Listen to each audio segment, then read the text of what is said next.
Wonderful Saturday night. Bill Shakespeare once wrote, "A rose by any other smell is sweet." With new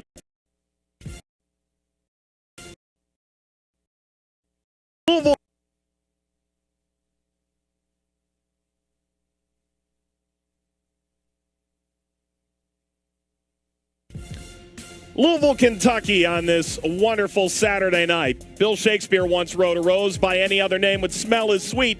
But what about a club with a new crest? We find out tonight as the USL Championship's 2018 MVP, Cameron Lancaster leads Louisville City. New crest on chest, new contract in hand. Against a scrappy young Atlanta side led by Jackson Conway, a 19-year-old with Champions League pedigree on opening night.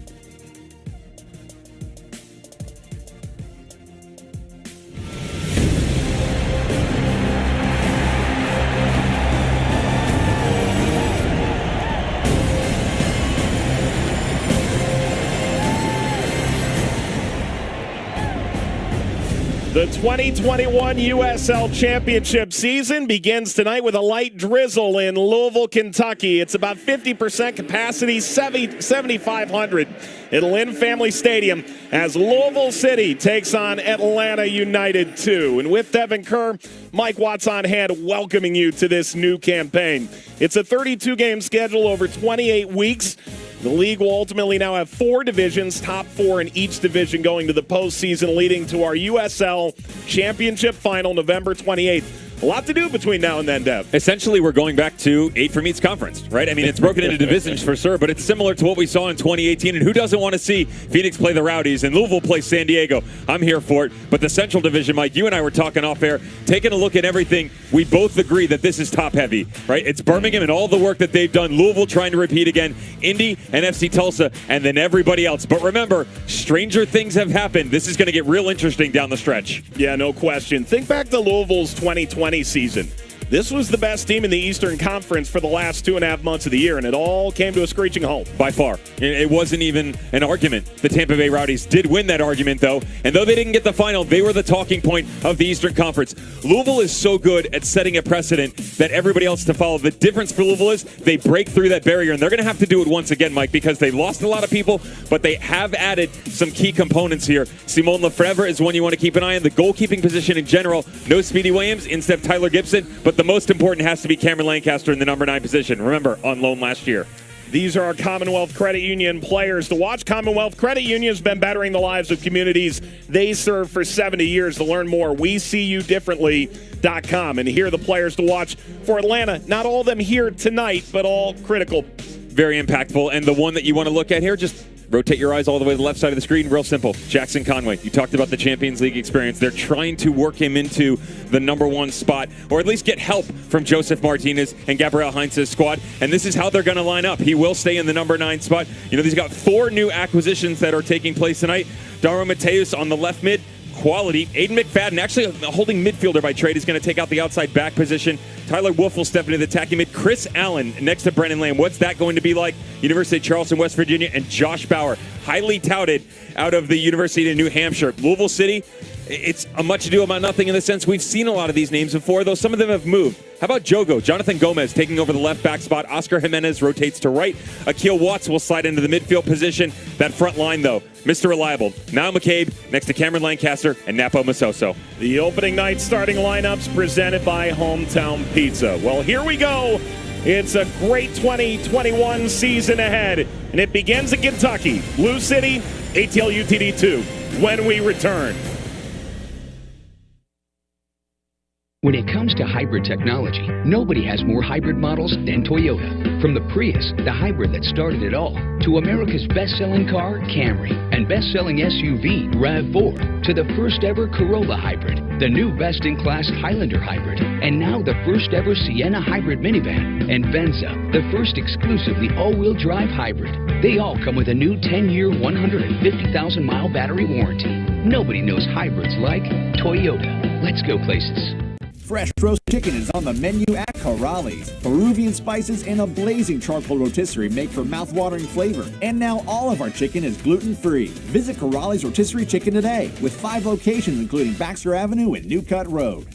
For 70 years, Commonwealth Credit Union has been bettering lives in our communities and putting members first in everything we do. So to celebrate 70 years of service, we're committing to 70 acts of service, from partnering with the Make-A-Wish Foundation to hosting community blood drives. If you have an act of service you think we should complete this year, we want to hear from you. Visit our website to submit your idea for consideration as we make our 70th year one to remember. Commonwealth Credit Union. Here, we see you differently. In the United States, we see more tornado outbreaks than anywhere else in the world. Being prepared is being safer. Tornadoes start as an EF0. 65 to 85 mile an hour winds will cause broken tree limbs and roof damage. An EF2 tornado can destroy mobile homes and snap power poles. If you are without a basement, keep as many walls between you and the outside as possible. Tracking severe weather is a science. Be prepared with the WDRB weather team. Fresh roasted chicken is on the menu at Corrales. Peruvian spices and a blazing charcoal rotisserie make for mouth-watering flavor. And now all of our chicken is gluten-free. Visit Corrales Rotisserie Chicken today with 5 locations including Baxter Avenue and New Cut Road. Lynn Family Stadium, and yes, that's the TIFO. Brilliant, isn't it, Dev? Love it. Makes me hungry. Louisville City, Atlanta United 2, set to kick off the 2021 USL Championship season. About 7,500 are packed in here. There was a moment shortly before kickoff, a unity circle between the two teams, as last year just as much about the play on the field as the social initiatives of these players off the field. It's something that will continue to be front and center moving forward. The 2021 USL Championship season is officially underway. It's Louisville City and Atlanta United 2. Dev, we have waited a long time for this. We spoke with Louisville City's coaching staff in the lead-up. It was a 10-week preseason.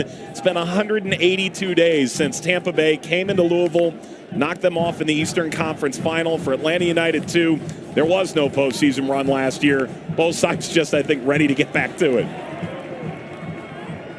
As Louisville drives forward with Lancaster at the helm. Jimenez leads down the right side. Maybe chance get this into the middle. Masoso, Del Piccolo, the back heel. Sought out Masoso, who's got a new number this year. He took over Magnus Rasmussen's old number 7. It's a goal kick.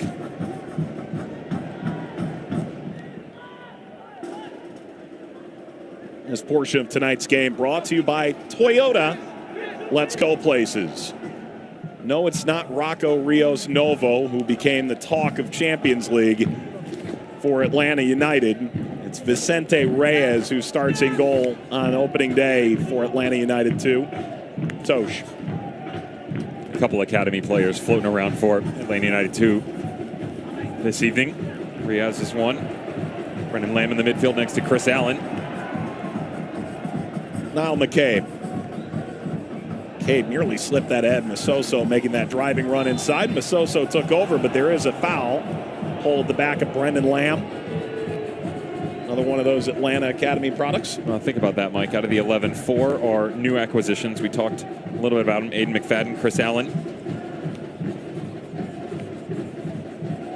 Mateus on the left side. And Josh Bauer, on the back line. And then you got 4 academy players as well. So the veterans, quote unquote, are kids like Jackson Conway. You know, finally made, with all of that he's done for Atlanta United 2 since 2018, finally made a homegrown 21 season, moving on. 11 goals over the past 2 seasons in 26 appearances. Not too shabby. Just 19 years old. Gomez out here for McCabe. Last year's opener, Atlanta started 3 who made their professional debut, and 3 more who are making their team debut. Masoso from Jimenez. Louisville early on the gas pedal, ball knocked in, and Reyes slides over top of it. Good early start for Corbin Bone and this Louisville City attack.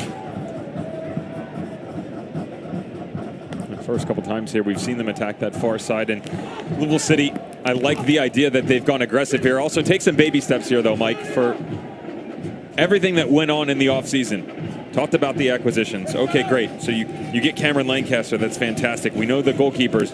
Babyface assassin Jimmy McLaughlin comes in, but a lot of losses too.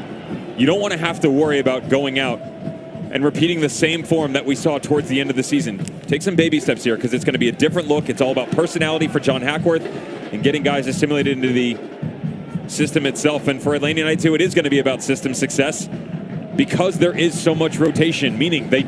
Look, you and I were talking, 8-10 players signed to the two-team roster a couple days ago? Loanees from the first team.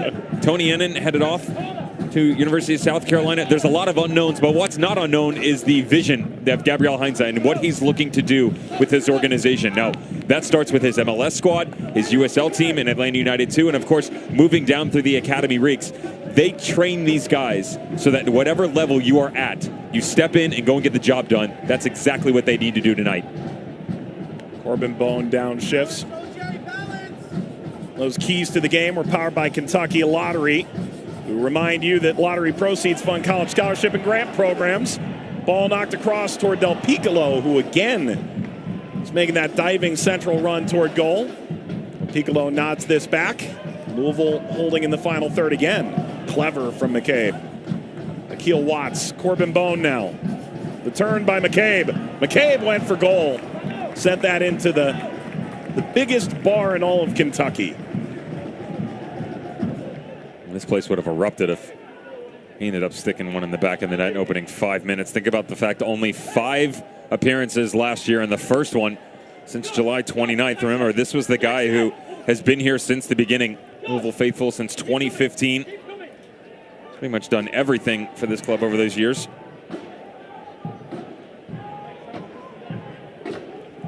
Finally, a touch for Jackson Conway, leading Gannon.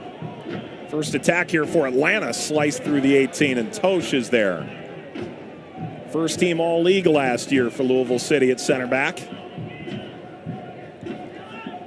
Where did he not play in the back line or even in holding mid of these past couple of years?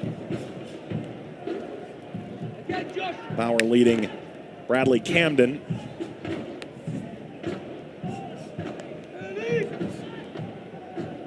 His 92nd USL Championship appearance.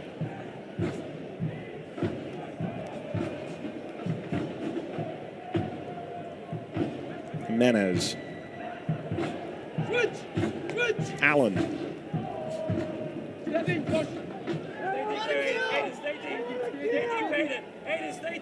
Bauer. Did that catch the hand of Coleman Gannon? It didn't. McFadden. And now Wolf.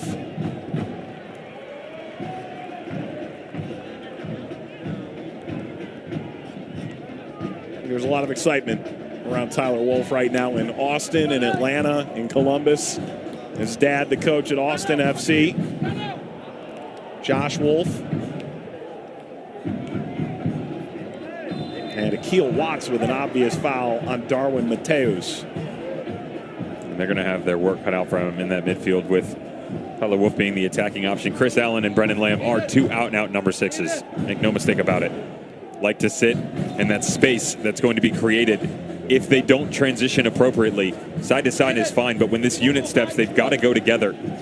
Because very rarely, at least from what I've seen out of them at the collegiate level, and of course Brendan Lamb Academy and with Atlanta United too, what he's capable of, they both like to sit. So if they don't take that extra step, you're just asking Corbin Bone and Del Piccolo to play between the lines with Akil Watts, create a little 3-headed monster. Louisville rule the midfield, they're going to rule the roost. You have to be very careful with that. Lancaster appealed for a foul, didn't get it. And the turn by Mateus around Tosh. And this will come back to the tug by Tosh. Free kick for Atlanta, and about 7,500 fans make their opinion known.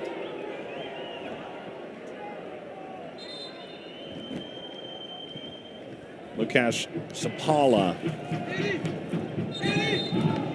the official for this opening championship game in 2021.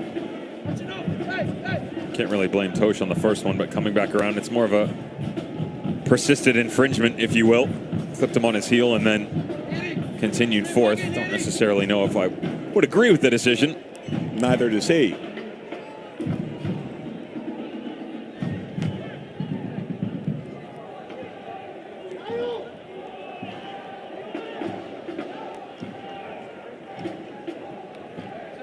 Mateus seems to think this is his to take.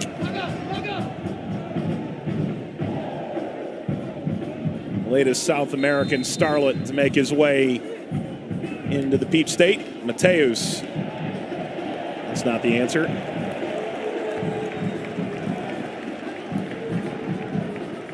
There's Chris Hubbard.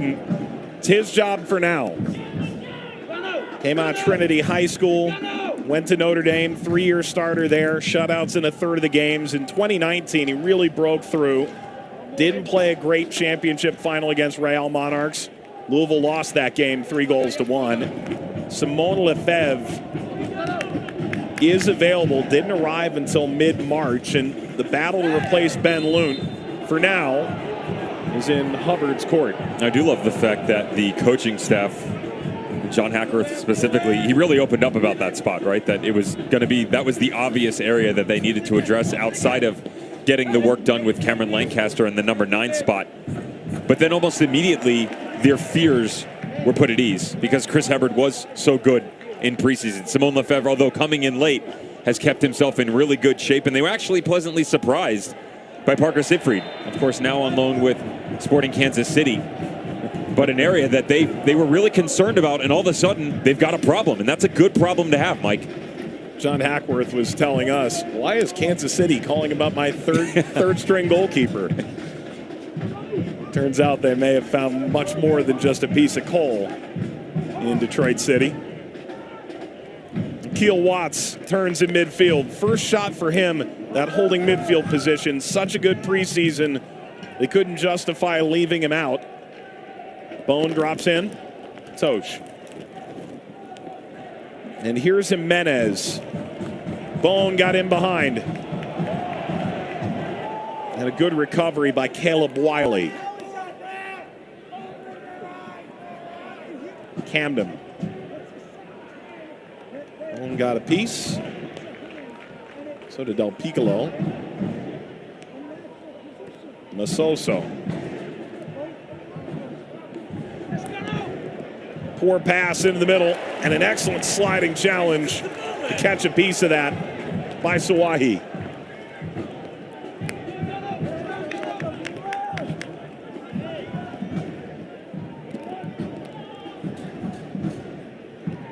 Lancaster.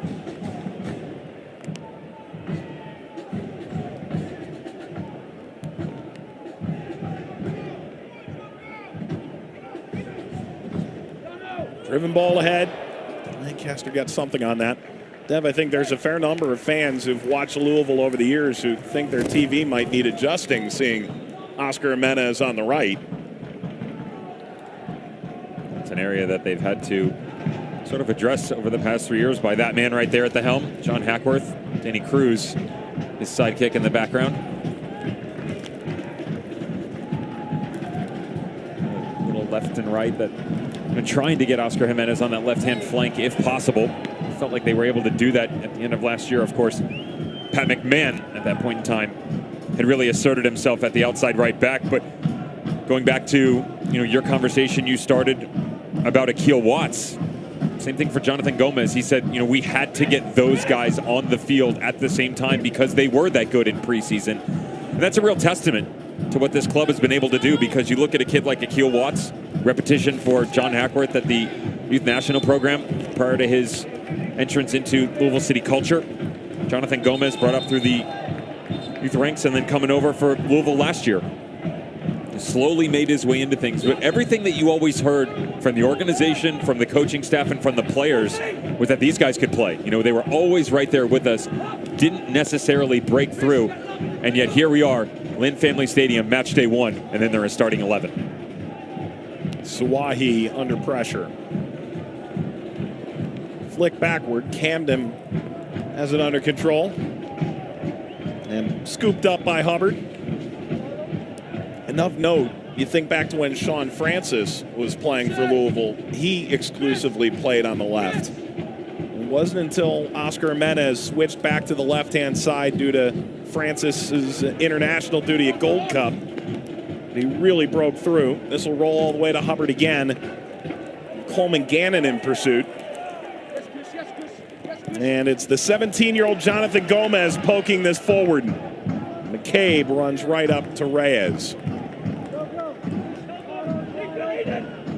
want to cap that all off, Mike. It all starts really with the departure of James O'Connor and someone he took with him in Kyle Smith. You know, by him leaving that right side and vacating that position, almost every single year they've been trying to fill it, kind of trial by fire or by a committee, if you will.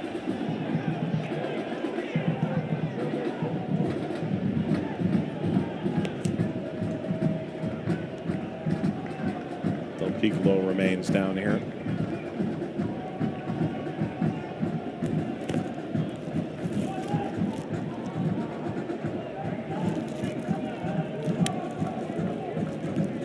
Captaining the side again, former University of Louisville product who did lead that side to the College Cup. It's hard to say back in the day about something that happened about a decade ago, but here we are. Go ahead, date yourself. Get right in there. It's a fifth third free kick. McCabe, header back, across, saved off the line, Reyes, and then the sliding effort sends it wide. Cameron Lancaster went diving in for that at the end. Reyes somehow kept this out. This is some kind of reaction by Vicente Reyes. In traffic, ball whipped into the mixer, and actually comes off one of the Atlanta United 2 players. Josh Bauer getting stuck in on the tail end of this. Watch this come back across low, bottom right corner. It seems like the goalkeeping position isn't a problem for the Atlanta organization. 17-year-old who was born in Charleston, South Carolina. Always played up in age group. Well, now he's playing up in age bracket. He's with pros now. That's a good first foray to 2021 for a guy who started 3 games last year and actually won 2 of Atlanta's 3 team victories. The starting goalkeeper.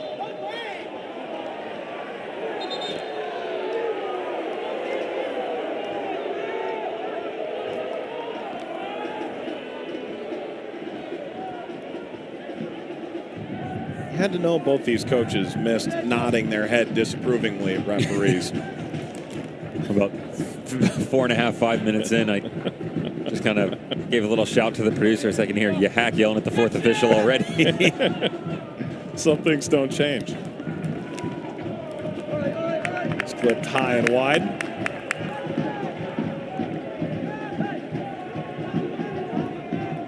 This portion of tonight's game brought to you by Toyota. Let's go places.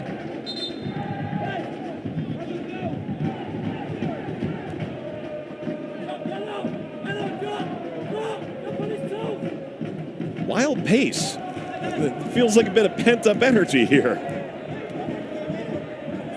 for these two sides. Coming out of an elongated preseason. It's a throw for Aiden McFadden, who chose to opt out of the spring season at Notre Dame, being drafted in the 3rd round, the MLS Super Draft. I do not envy the decision-making process for these young men this year and how that all played out, Mike. It's a great problem to have in the fact that you have the opportunity to get drafted. But if you think about it, if you leave school, go to the MLS organization, go into spring training, you're getting an opportunity to sign for a first-team squad. And then if you don't make it, you can't go back to school. Tony Annan knows all about that now. He was announced this week as the new head coach of the South Carolina Gamecocks. Has some pretty big shoes to fill. Mark Burson there for 43 years. Was the active head coaching victory leader in all of Division I men's college soccer. But also has to share a university with Shelley Smith, who's done such a great job with the women's program there at South Carolina.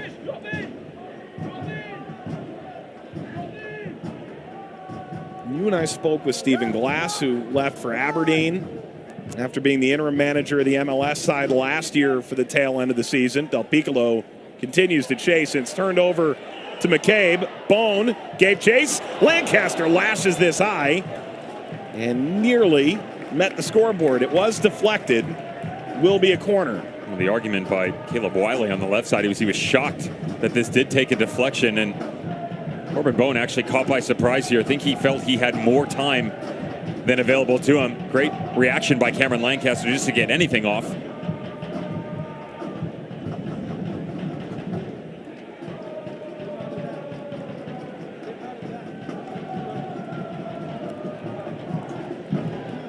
See what Louisville can do with a corner here in the 19th. Jimenez. Header is steered away. It was Del Piccolo who got the first piece. Lancaster gives it a rip.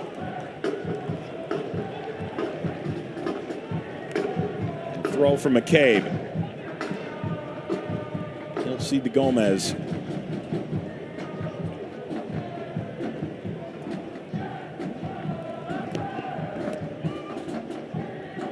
Gomez bounces all the way through and out the other side. Wiley. Mateus. This will be a throw.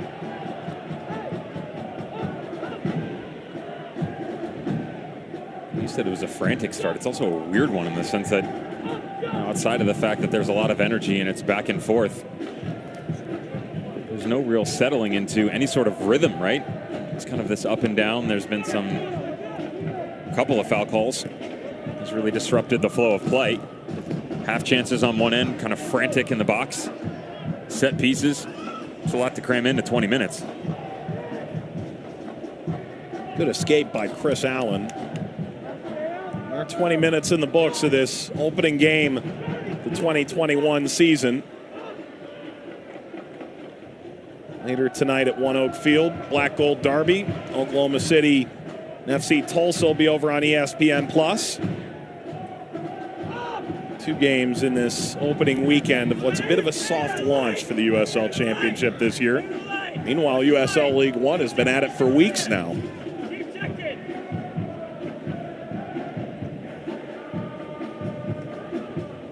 I believe 3 of those games tonight over on ESPN+.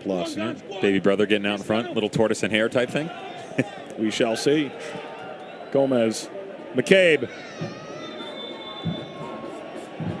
Play will come back here. It was offside. It is interesting for me with the linesman so far, and the head referee didn't exactly see it.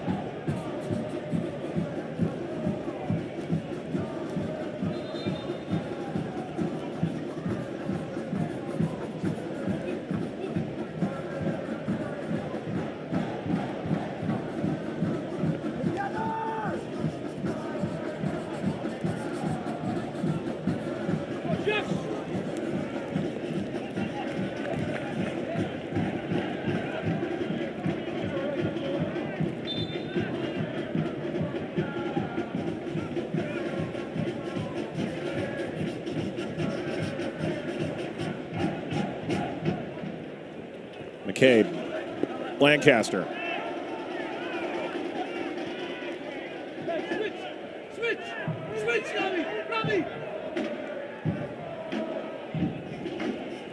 Wolf.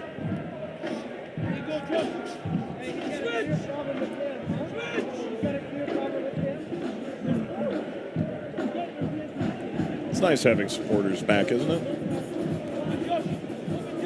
Yeah, it was kind of eerie. It's eerie. You lose the ambiance, of course. We did get spoiled by picking up more from the players and coaches, of course, from the crowd mics, but I'd much rather have the supporters. Gannon. Wolf slipped down again, and for some reason this field has just been a little difficult to navigate with all the rain. It's a good recovery by Jonathan Gomez, and his tackle going to ground, just trying to usher the ball out, actually catches the deflection. The relationship on this back line is a fun one to watch in the opening 23 minutes.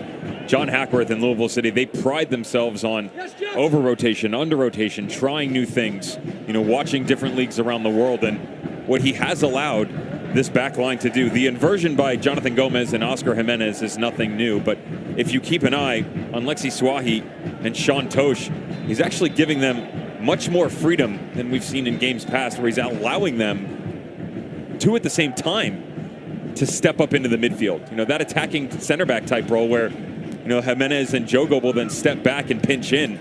That's not a look we've seen from Louisville City before. Add another weapon to the arsenal. Gomez here. It was interesting talking to John Hackworth, and he didn't name any specific teams necessarily, but how he watches other leagues over this offseason to try and get a better grip on presses they could do better, formations they can potentially use. All the while, from what we know, Danny Cruz was only climbing trees this offseason. You're bringing it up. Yeah, sure. You had to go there. What kind of tree was it we were hearing? Eucalyptus and No, New Zealand Christmas tree. that was the rumor.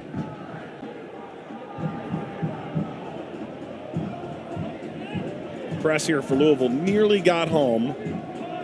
Allen helped a downshift, and then the foul with Wolf going down, and Swahi picks up card number 1 of this new season. Some things really don't change. He only had 3 last year in 13 games, but he's the first to head into the book. That's going to be a trivia question at one of the supporters groups night somewhere. First yellow card of the 2021 season. I mean, it's right at the whistle, but he knows he gets it wrong. You have to respect the referee for willing to step in there and do that, though. Absolutely. Yeah. There's no question that that's a yellow card. None.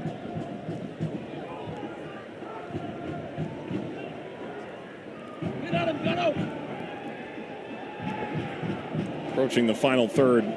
Dancing over the ball, Gannon. Back here for Lamb. Back by Wiley. Bauer now did get 3 pro games in with Birmingham in the fall. Slide in was ill-fated from Lancaster. Gannon. Del Piccolo is ruining the moment. It is a corner for Atlanta in the 26th. Either Mateus or Gannon, left and right respectively, are actually willing to cut inside and challenge the interior. So as they stay hugging this touchline, it forces the outside backs to really stay true to themselves, and does open up some more space on the interior. Atlanta United 2 trying to take advantage of. Atlanta did go short. McFadden skies up. Tosh in pursuit. After battling with Conway, Allen's in the thick of it, and Tosh won it. Lancaster spun away, ball in tow.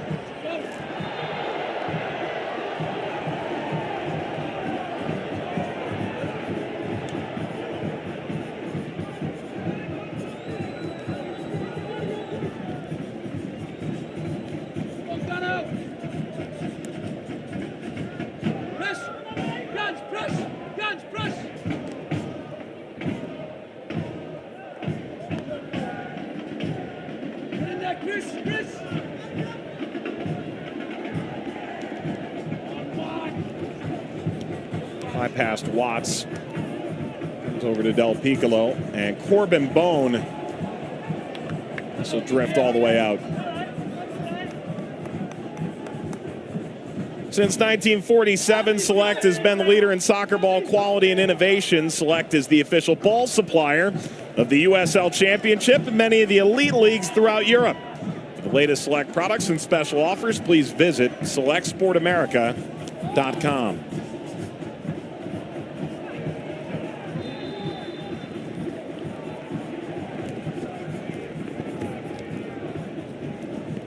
Gone out, but the offside flag was up as well. Atlanta last year, 12 points, last in Group H.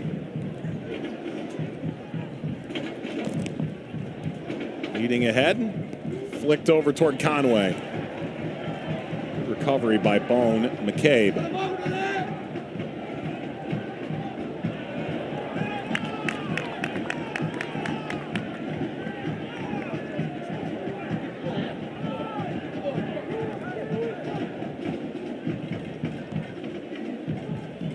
Breaking through Lamb.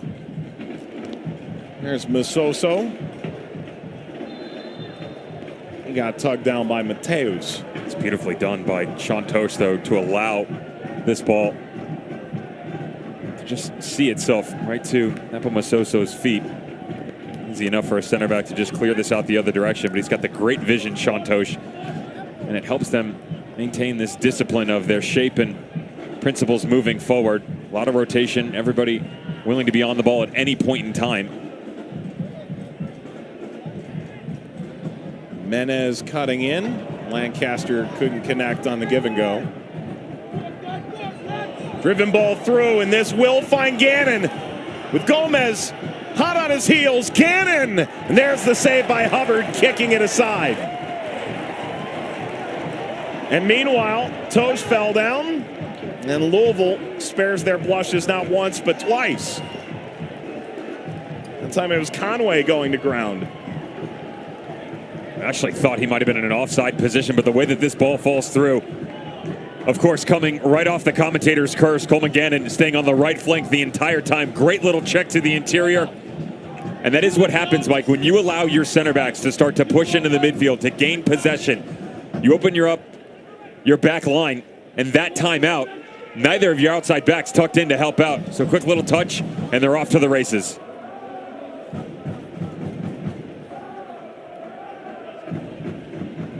A bit more direct again here with Wiley getting deep down the field.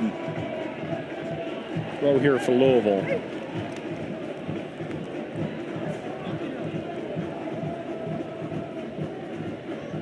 Devin, we're nearing the half-hour mark here in this season opener for both these sides. Try and prognosticate a little bit. What are these coaches looking at as positives and negatives at this stage?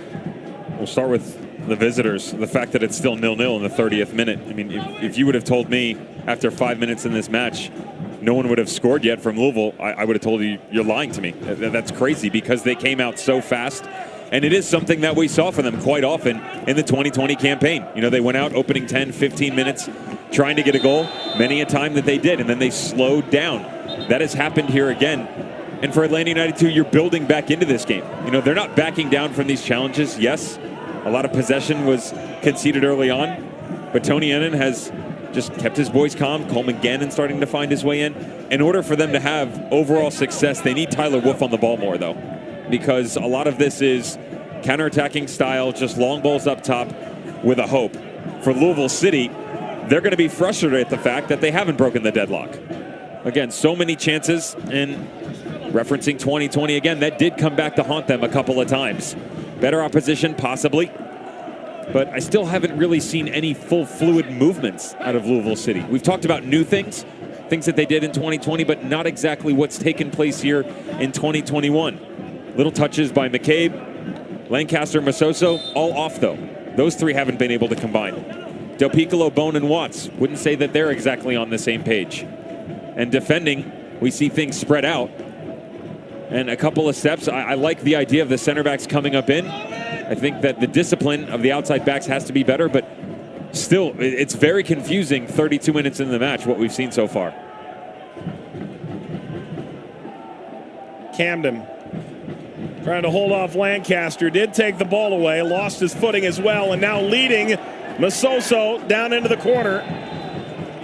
Referee gives a long look, a foul, and a yellow card. Well, dangerous moment there. Bradley Camden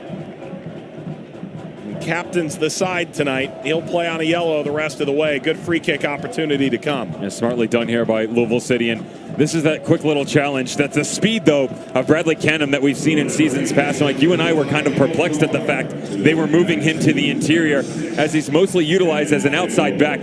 But it's a great move by Tony Ennin because there's the speed when you have to chase, because Louisville quite rapidly turned this into a five-man front on the attacking side of things. And off that, what feels a bit like a short corner here for Louisville. You can really put some whip on this. Del Piccolo decides to send it swinging toward goal, or Jimenez tries to glide this away. When we get our first goal this championship season, Del Piccolo did appear to go to goal. Reyes able to pop it over the bar. Corner. Vicente Reyes caught off by this a little bit, and as was I. Paulo Del Piccolo thinking otherwise, though, and he whips it with pace. There's a little bit of English on it to cut it back towards the goalkeeper, but smartly done by Reyes to push this up over top of the bar in traffic.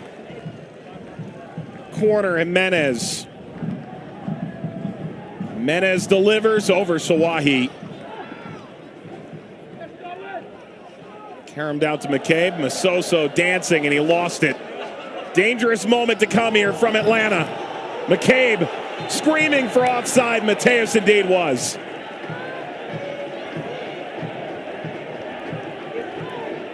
Well, you have to appreciate Masoso's confidence in that moment, but if you lose the ball, you are really tempting fate. They're walking a fine line right now with this back four. The high line that they're playing, the pressure that they're trying to apply, overloading the midfield. And over the past 5-6 minutes, ATO UTD2, they're starting to pick up on that.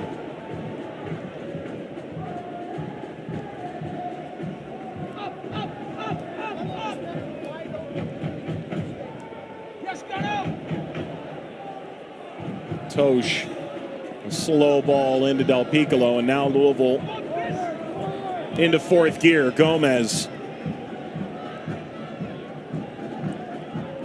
As McCabe wide, finds Del Piccolo with space.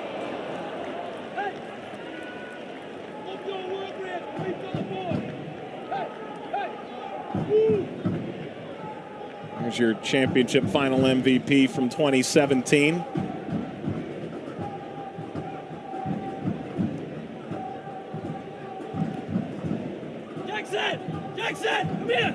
Paulo Del Piccolo, sort of the linchpin of this midfield when you really think about it. Has been for years. Dealt with all those injuries 2019 into 2020, and when he is in the lineup, it's ultimate calm and steady to him, but the ability to rotate, somewhat unmatched. There's Del Piccolo again. McCabe, excellent ball ahead. Lancaster. Back heel here, McCabe. McCabe lofts. Masoso had overrun the mark. And recovered here by Bone. These guys are really struggling with their footing, huh? I mean, both sides. I'd say longer studs, but... That's the easy change, but obviously not right now. Watts. Bone! There's Reyes there again. Stab back down, and Louisville was looking for one more go. Attack continues down the right. Jimenez.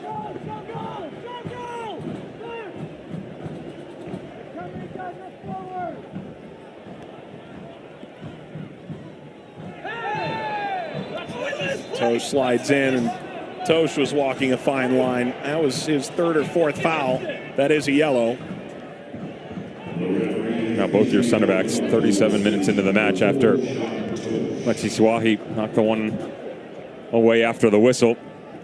Now he and Sean Tosh sitting on yellows. And you are without Wes Sharpie tonight. Joshua Winder, the 15-year-old center back out of the academy, someone they are really excited about. Maybe not a guy you expect to throw to the fire on day one. Is the only center back available off the bench.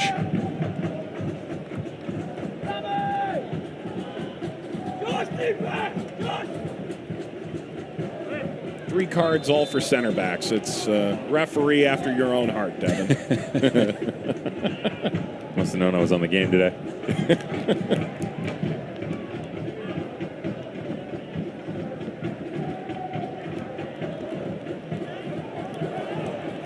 Good ball to break lines. Head toward Lancaster. This will be scooped up by Reyes. USL is committed to supporting the LGBTQ plus community through the Forever Proud project. The USL will strive to create safe and welcoming environments for all fans, players, employees, and partners. Learn more at uslsoccer.com//forever-proud. And it is a really big initiative from league headquarters. This ball across. Reyes got a piece. Sends that squirting back up the middle of the 18-yard box. And the referee stops play as Tosh got dumped, and Lukasz Sapala is going to bring this all the way back. Well, that sequence just seconds ago gives you an idea of what John Hackworth is talking about with Jonathan Gomez at the outside back position, having such a good preseason, having to get him on the field because the writing's on the wall that it's going to be played in by Niall McCabe. It's one of those things, though, you can't stop it. You can only hope to contain because it's such a good ball back across by Jonathan Gomez. Hit with pace, low on the ground. Reyes has to do a lot just to get even a touch on it. Gomez wasn't able to control that, and this will get beyond Conway.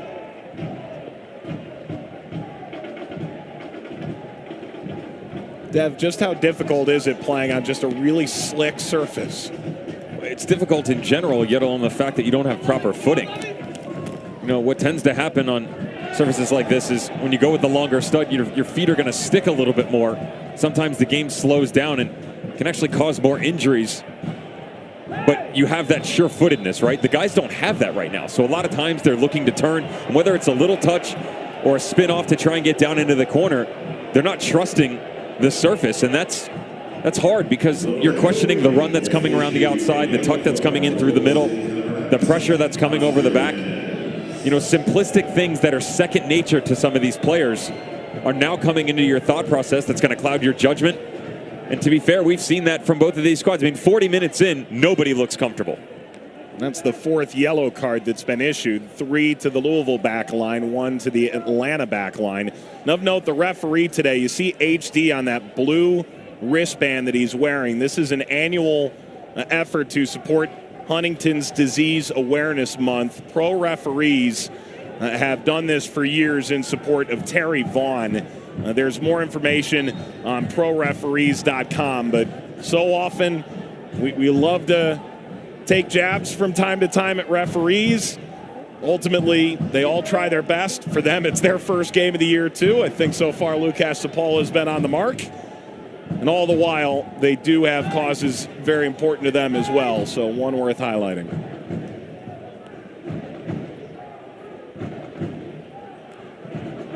This rolls ahead to Del Piccolo. That's a clear handball, was it not? Indeed. It's a wily 15-year-old left back. Starting last year, Louisville thought they'd go right for the jugular.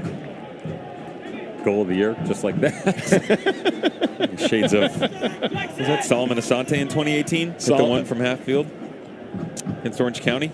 A little chip up over the top. I'm thinking of one that was scored by FC Cincinnati at Ottawa. Oh, that's Kenny Walker. Yeah. That's easy. Yeah, so. He's part of this Louisville group at the end of the last season. Indeed. Oh, that side volley 60 yards out. Right. I'm looking at myself in the mirror. When I was 12, of course, but, you know, still. At one point in time.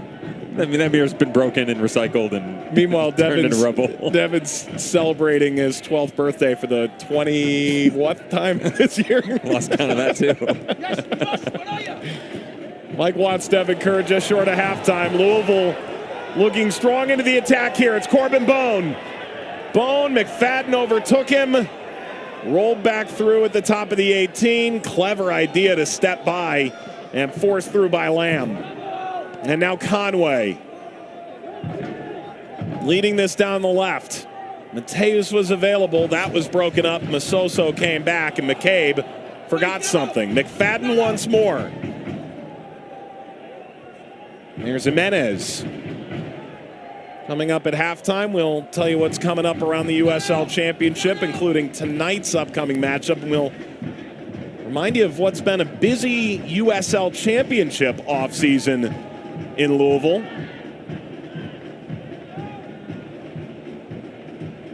This is a shared venue now, Dev. Comes out the Lamb. Allen. Tony Annan wanted the switch. He got it. And lofted by Wiley out of play. Double the trouble, double the fun in Bourbon Town now. Christy Holly, we believe, is in the building. John Hackworth was at the NWSL inaugural game for Racing Louisville up in the owner's box, John Neese's box, a couple of weeks ago. And the footing comes into play again. Look at all this space here. Conway can't do anything with it. Stumbles back to his feet. The back heel down the line for Gannon. Hey, tell Goen to get the 6.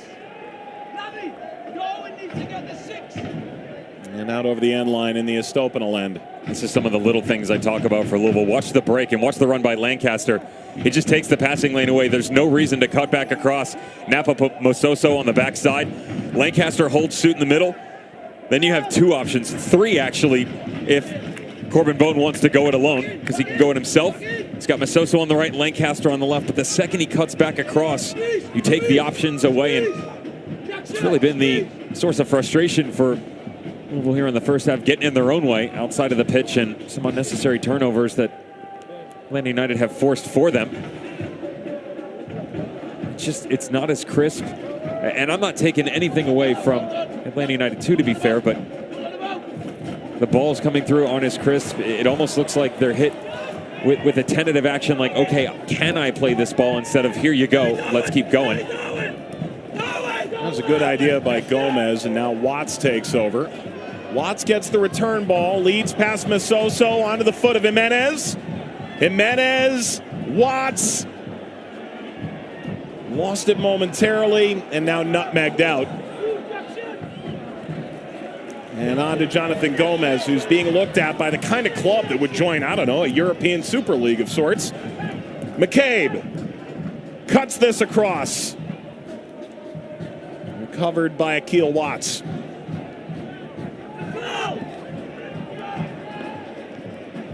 As it turns out, Liverpool did actually walk alone into that European Super League, didn't they, Dev? Oh, I've touched a sore spot. Yeah, I mean, can't really say much with their recent performances. So. One additional minute. First half stoppage time. Rolls off the foot of Lancaster. Stoppage time is presented by the Louisville Muhammad Ali International Airport. Just the 1 minute.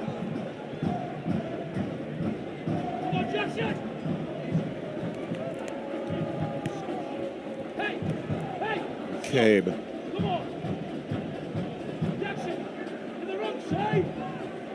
Nicholas Murray, our resident USL encyclopedia, made a full list of all the players who had scored the first goal of the championship season, and with a scoreless first half, it appears, may end up coming in the western half of this Central Division. May end up coming out of that OKC and Tulsa game. It is halftime here, Devin. Scoreless at the break. An awkward one in the opening 45 minutes for sure. And if I'm Tony Ennin, I'm going to say, guys, well done. Way to stay in there.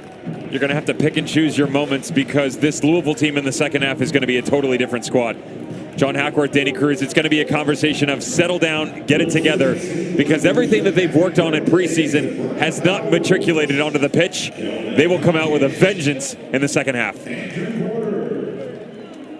As they say, 45 minutes down, 45 minutes to go. It is scoreless between Atlanta and Louisville at halftime. We'll walk you through the offseason of soccer in Louisville, Kentucky, and take a look back at first half highlights like that when we return the opening night in the championship. When it comes to hybrid technology, nobody has more hybrid models than Toyota. From the Prius, the hybrid that started it all, to America's best-selling car, Camry, and best-selling SUV, RAV4, to the first-ever Corolla hybrid, the new best-in-class Highlander hybrid, and now the first-ever Sienna hybrid minivan, and Venza, the first exclusively all-wheel drive hybrid. They all come with a new 10-year, 150,000-mile battery warranty. Nobody knows hybrids like Toyota. Let's go places. For the last 70 years, Commonwealth Credit Union has been bettering lives in our communities and putting members first in everything we do. So to celebrate 70 years of service, we're committing to 70 acts of service, from partnering with the Make-A-Wish Foundation to hosting community blood drives. If you have an act of service you think we should complete this year, we want to hear from you. Visit our website to submit your idea for consideration as we make our 70th year one to remember. Commonwealth Credit Union. Here, we see you differently. WDRB in the Morning invites you to be our guest at Hometown Pizza. Pizza's made to order with Kentucky Proud ingredients and homemade sauce. Hometown Brewing Company is now pouring at the Preston Highway location. Thursday morning at 9, WDRB.com will offer $20 Hometown Pizza gift certificates at half price, just $10. But don't wait because they go fast. Be our guest at Hometown Pizza. Another great value from WDRB.com. For the first time in 12 years, Super Late Models are back at Salem Speedway. Sunday, April 25th, the High Banks come alive with the ARCA CRA Super Series, JAG CRA All-Stars Tour, CRA Street Stocks, and Great American Stocks. The Lucas Oil Midwest 250, presented by Scott County Tourism, begins with qualifying at 12:30 and racing at 2 p.m. For discounted tickets and info, check out SalemSpeedway.com. It's the Midwest 250, featuring Super Late Models, Sunday, April 25th. Welcome back to the USL Championships opening day in Kentucky. So glad you're along for the ride, as we hope you will be for all 32 games of both these side seasons on ESPN Plus and beyond. With Devin Kerr, Mike Watts on hand, and in Louisville, so much has been made of these fluttering eyelashes, this beautiful new venue. It'll host College Cup and certainly plenty of big games in the championship and in the NWSL. They finally unveiled it July 12th of 2020. They had fans in the building as well when they played Pittsburgh. Delayed by a couple months, of course, but hey, gone but not forgotten, right? I mean, it was a fantastic opening. Unfortunately for Louisville City, the scoreline wasn't theirs, but that's okay. And Mike, when I look at this organization, I talked about earlier in the open about setting a precedent, right, for everybody else to follow on the field. But off the field, it rings true as well. In the United States, we had this misnomer that we have to build these grandiose stadiums and fill them with 100,000 people. That's not the case, number one. And number two, they got culture right. They started with culture, great fans, and of course, it doesn't hurt to win 6 consecutive Eastern Conference championships, training grounds, you name it, stores galore, and of course you add this beautiful team in NWSL Racing Louisville. You were part of that first game. It certainly was. CeCe Kaiser opening goal, pride of Ole Miss. And then the late equalizer from Brooke Hendricks salvages a draw against Orlando. Marta was in the building, 6-time World Player of the Year. Exciting start to the NWSL season. All the while, the USL over the offseason appointed Betsy Hawes, the director of their women's soccer operations. So there should be plenty more coming from the United Soccer League on that front. All the while, racing returns on Monday for their next game, April 26th, and they will be vaccinating in the stadium during that game from 5 to 8 p.m. A free ticket for those who choose to be vaccinated during that event. It'll be about 7,500 again, 50% capacity, as we do have a sellout here tonight. Purple sky. Perfect backdrop as Louisville City and Atlanta United 2 are scoreless at halftime in Kentucky. Highlights and more when we return.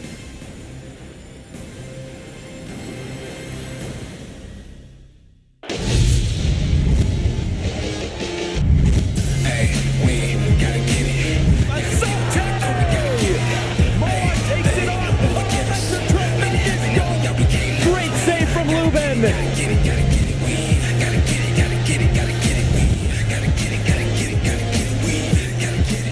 San Diego takes the lead.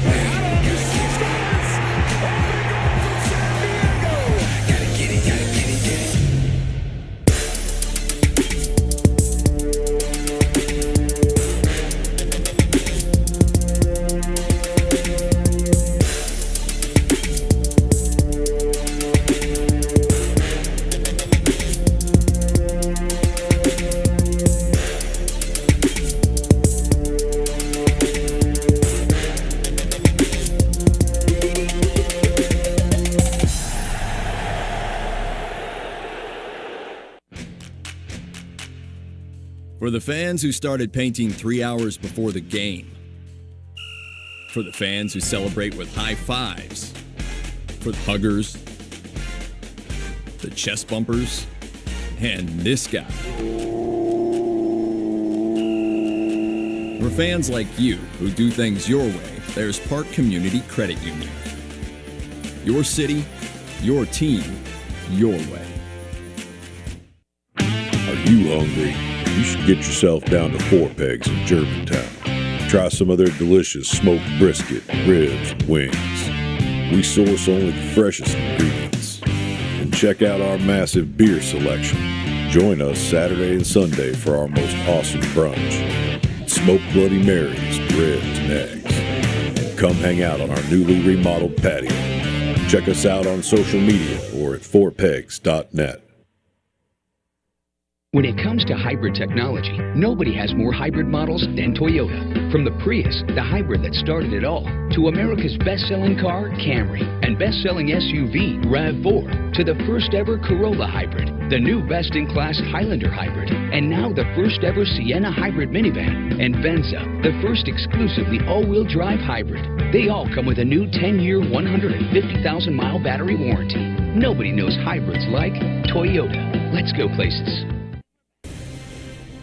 Lynn Family Stadium lit up tonight. Louisville City and Atlanta United 2 scoreless at halftime in this championship season opener. As we get you prepared for what lies ahead, Devin, we begin with news and notes around the championship. And how about Tuesday night? Are you busy? I am busy. I got a date. With me? 7 o'clock. Let's do it. SiriusXM. Join us. USL All Access. Every week, 7 o'clock. We'll talk the league, transfers, news, couple interviews. Hey, maybe even a phone in. You should hang out. We'll have Jake Edwards along for week number 1 and maybe a surprise guest too. Marshawn Lynch is an owner in this league now. He's joining the star-studded group of the celebrities, athletes. Yep. How do we group that together? I mean, Landon Donovan, owner turned coach turned motivator. I mean, you saw his video he put out on social media the other day, getting the San Diego boys going. How about Rising, by the way? At the forefront of everything again. 18%. For 538. Know who's number 2? Tampa Bay Rowdies, 10%. Actually shocked that San Diego Loyal was at 11. We don't have exact odds for the Central Division, but you and I seem to think it feels pretty obvious. Yeah, Indy, Louisville, Tulsa, Birmingham, in no particular order, mind you. I actually think that Birmingham might have thrust themselves into that number 1 overall spot. Louisville fans might not like that. Of course, hey, there's a lot of football to be played between now and then, but, you know, a lot has gone on in OKC, 901. Ben Pierman, they took the interim tag off. Sporting Kansas City, too. They made some noise last year. And look at Atlanta United, too. It's 0-0 at half. Who knows? Absolutely. And let's take a look at the upcoming schedule in the championship. Sponsored by COSAIR Charities. Help a child in our community now at cosair.org/donate. This is coming up next Friday. We're on the dose, ESPN2. Yeah, excited for that one. They did some crazy things last year. They went back and forth and beat the heck out of each other in the Western Conference. Can't wait to be on that.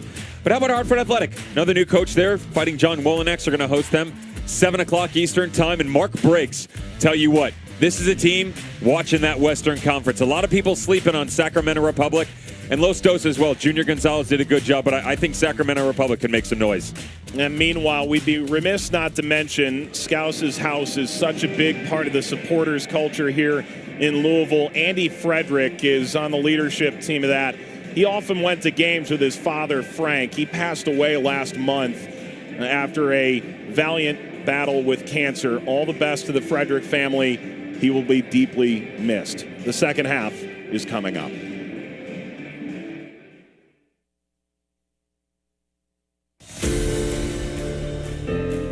So much opportunity here, so much room for growth.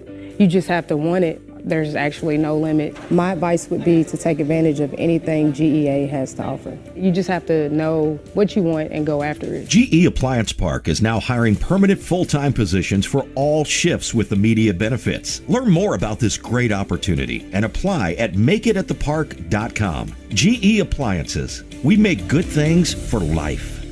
When it comes to hybrid technology, nobody has more hybrid models than Toyota. From the Prius, the hybrid that started it all, to America's best-selling car, Camry, and best-selling SUV, RAV4, to the first-ever Corolla hybrid, the new best-in-class Highlander hybrid, and now the first-ever Sienna hybrid minivan, and Venza, the first exclusively all-wheel drive hybrid. They all come with a new 10-year, 150,000-mile battery warranty. Nobody knows hybrids like Toyota. Let's go places.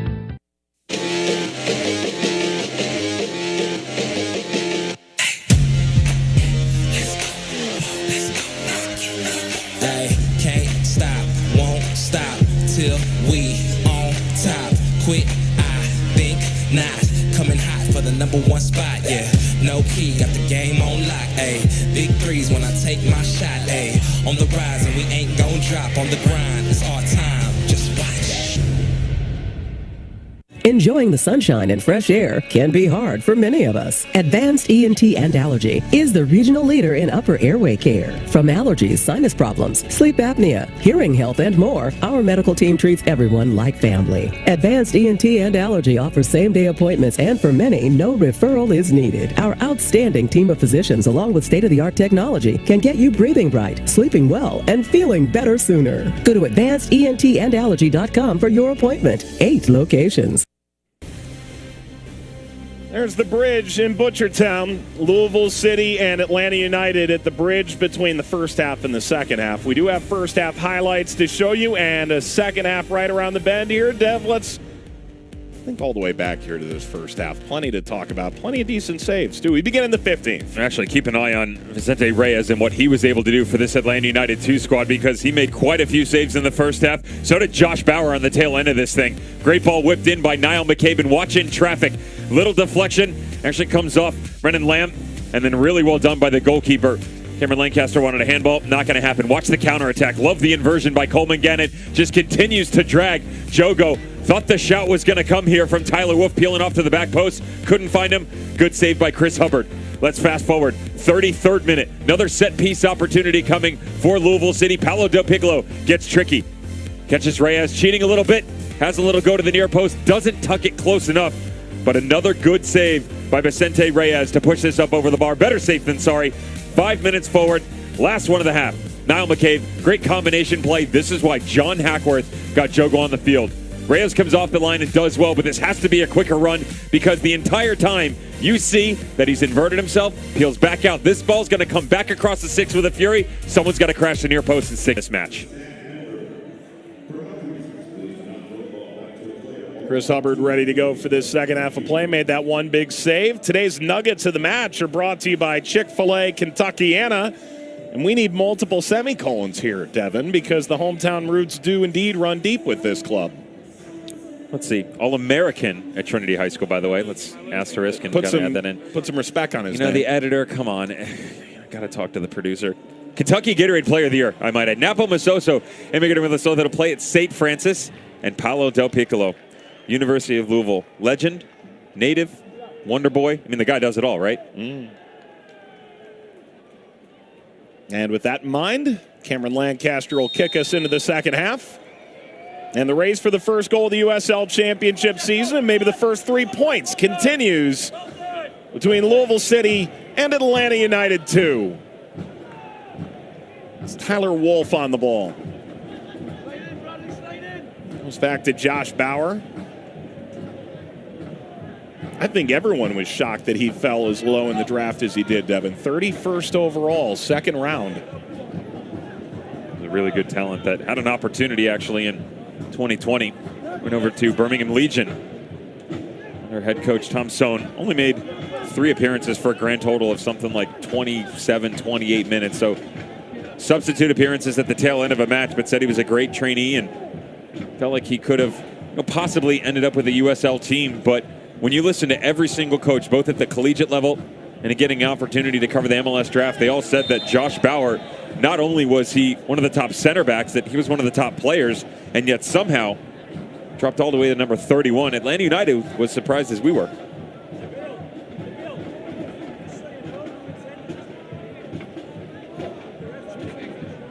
Fifth, third free kick for Louisville City.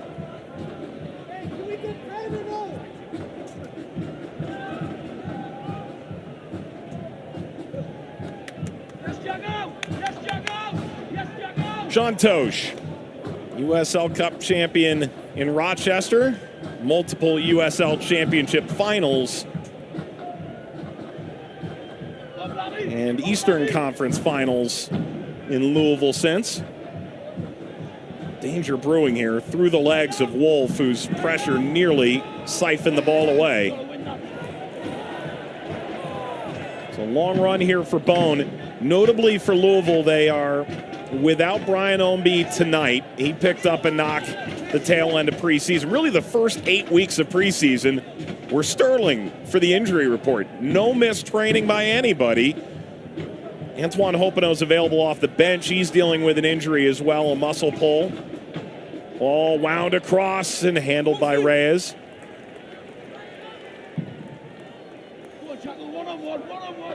Both sides remain unchanged at halftime. Tosh turns away from Conway. For Atlanta, they only traveled 16 and only one goalkeeper tonight. So while they can make the full allotment of field player subs, that's all they got.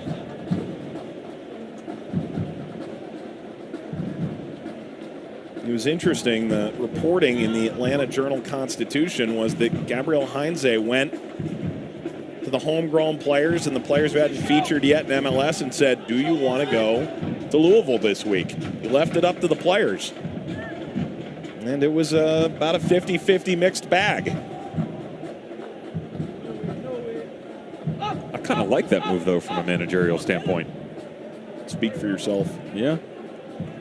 We were clear on that pregame.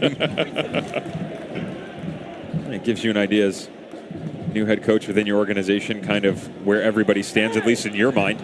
Take that viewpoint either way. Advantage played. Good from Mateus and knocks this off the Tosh. I mean, you spoke a lot about how that breeds trust among veteran players and even young players to make those decisions. If I'm a manager and I see guys willing to step up and go alongside some of the younger guys to lead them when they're not necessarily going to get some reps with the main squad in Atlanta United and MLS, I think that's quality. That shows trust with a player. I think that's confidence as well. The willingness to not only push yourself into that scenario, but understand that you're not just stepping into play. You're becoming one of the leaders, one of the coaches for these guys, because you're running around with 17, 18-year-olds. And some of the players that have that opportunity, 28, 30, 32 years old, veterans when it comes to this level and this organization. And this was an Atlanta team last year that seemingly every game set a new record for the youngest starting lineup they had ever fielded. Well, both they and Philadelphia Union, too, under Marlon LeBlanc, were it was really like, it was that little decimal point kept moving from 17.8, 17.7, kept dropping. But there is a bigger picture here, right, Mike? That they're trying to really utilize this level, this exposure to the best of their ability. They want to push Jackson Conway as hard as humanly possible because they have the trust. That's why they made him a homegrown this year, that he can break in to that squad within MLS. And can he? At this point in time, I don't think he's ready. I actually think that he's great in the air. He makes fantastic runs. Speaking of fantastic runs, Bone ran out of real estate. Watts.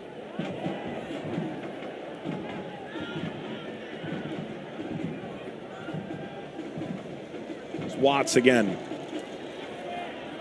Del Piccolo. Heavy deflection.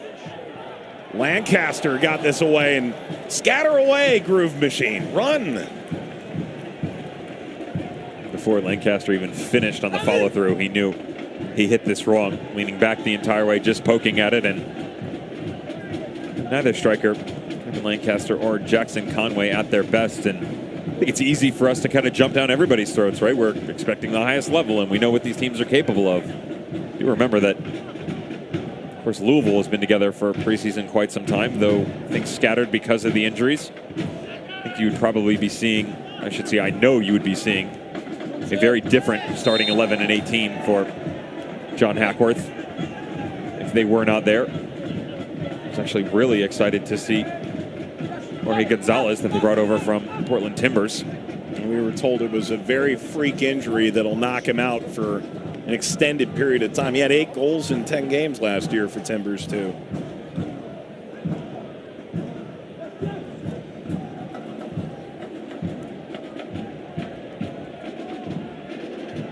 Ultimately, this is a Louisville team that thought they'd be playing in the U.S. Open Cup. That's since been at minimum postponed, if not entirely canceled. Certainly the idea that it's going to start as a round of 16 this spring is out of the question. But ultimately, you thought you'd have a lot more midweek games. There's depth here that was planning for that. Watts guides this over the end line. For Louisville, that may be a blessing in disguise that they're not going through that, considering the injuries that they've picked up. You're looking at a team running pretty deep on the bench. 23 sharp and, at high quality levels as well. And then all of a sudden you're looking going, my 18 isn't exactly what I thought it was going to be. You're moving academy products in. Not that they don't deserve the chance because they're playing well. Winder, the reference. Talk about depth, but I just saw Danny Cruz running down the line as he prepares. He's warming up. Yeah. He's never willing to shy away from some of those preseason training sessions. Louisville assistant coach.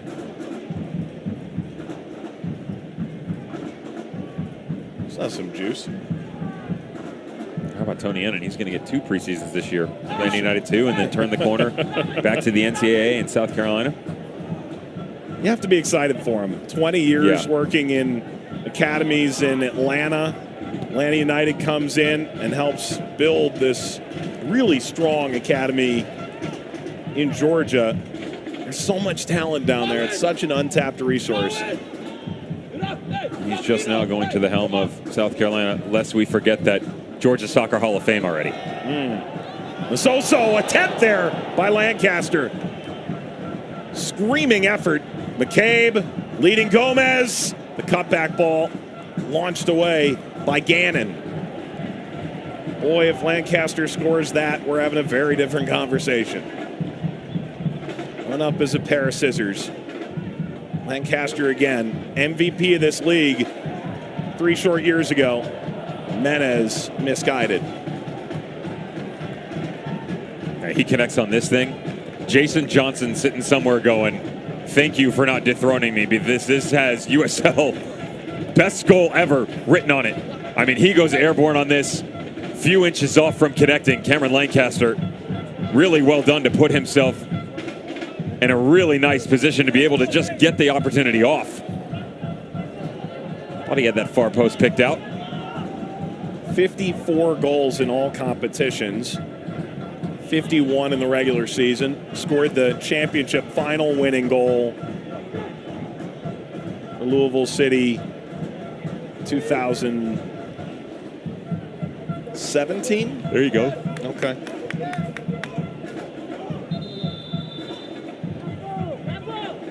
And we're going to see our first substitution. Substitution brought to you by MHS Global, above and beyond. And, well, these are 2 very different subs. Antoine Holpino replaces Niall McCabe. Holpino, Louisville fans know quite well, have become quite fond of. The other happens to be a club legend at their most bitter rival. Jimmy McLaughlin makes just his 2nd appearance since the end of the 2018 USL Championship season when he was with FC Cincinnati. Injured in 2019.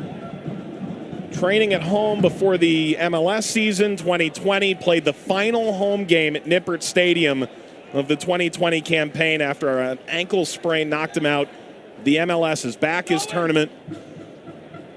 And now McLaughlin is wearing purple for Louisville. Player known intimately over the years by John Hackworth. And intriguing to say the least how he fits into this. We'll watch the combination as well in the midfield 3, moving Napo Masoso to the 6 seemingly right now. That's not a look that we saw a lot last time out for Louisville City. There's McLaughlin, run into by Camden. He's got Camden Faywell on the back of his jersey. That's the way it's been described previously. However, the roster in Atlanta has shortened that simply to Bradley Camden.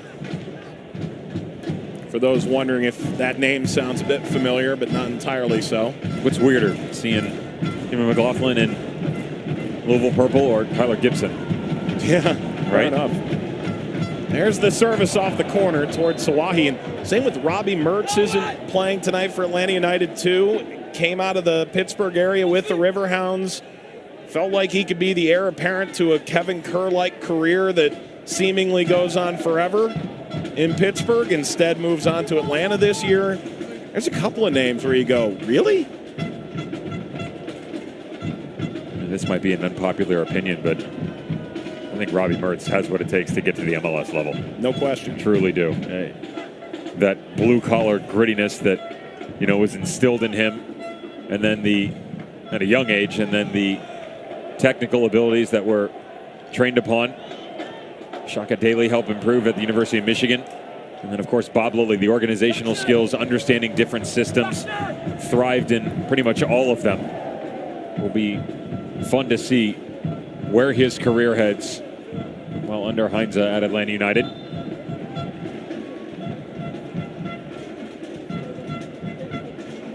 Camden's there again. And there's Conway. A lot of green in front of him in a retreating Louisville back line. Mateus. A can of corn for Hubbard. That won't get the job done tonight.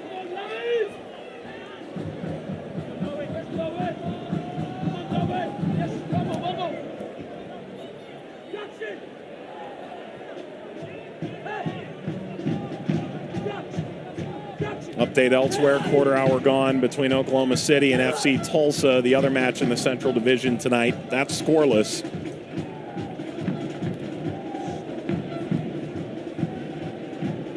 The last 2 years, the first goal of the championship season was scored by players for Tacoma Defiance. 5 of the last 10 years, the modern era of the league, it's been scored by an MLS-affiliated side. And believe it or not, George Davis IV actually scored the first goal of the 2013 campaign for Orange County. Give him a shout. Bring him off the bench. Perhaps it's Orlando City, come to think of it. These OCSCs always have me all mixed up. That was the year that he actually played for Orange County, got loaned to Orlando City. So you're neither wrong nor right. Let's get that out of the way.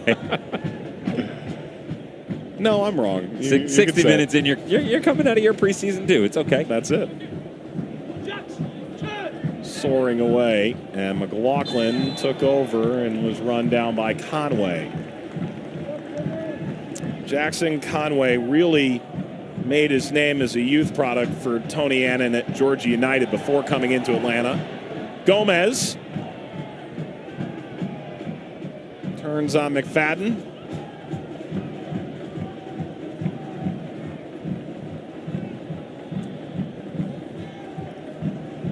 This portion of tonight's game brought to you by Toyota. Let's go places. Past the hour mark in Kentucky. I've been really impressed with Atlanta United and their ability to cut out the passing lanes for Louisville City. That is one area that you're going to have to keep an eye on if you're a Louisville fan and just a fan of the USL Championship in general. The departure of Speedy Williams has taken some things away. It's also added a couple options, one of which is that long ball that we became so accustomed to seeing where Speedy could just drop in, quick little turn over the shoulder, drop the hip, and then an easy 40, 50-yard ball pinged across, stretch the field, open the attack up, and make the opposition chase a little bit. It's a different look now, starting with Akil Watts, now Napa Masoso. Kyler Gibson looks to fill that role as well. And it's a difficult change for a squad as you become so accustomed to having that option, that out, Mike, where now all of a sudden it's a little bit of extra running. We talked about Sean Tosh and Lexi Swahi, how just like this, stepping up in, beating that initial line of press, and then what? They can't link up to the next level. It's great that you've got Napo Masoso 5 yards from you, but it's almost just like, okay, here, now where do we go? Now where do we go? Instead, we're used to seeing this team 3 or 4 steps ahead.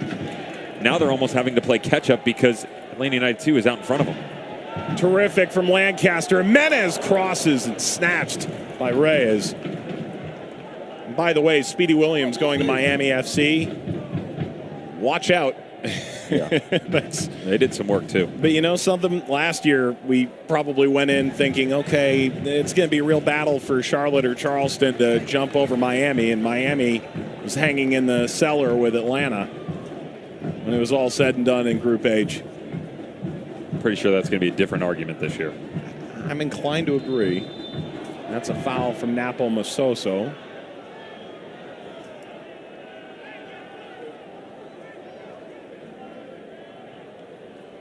He begs to differ.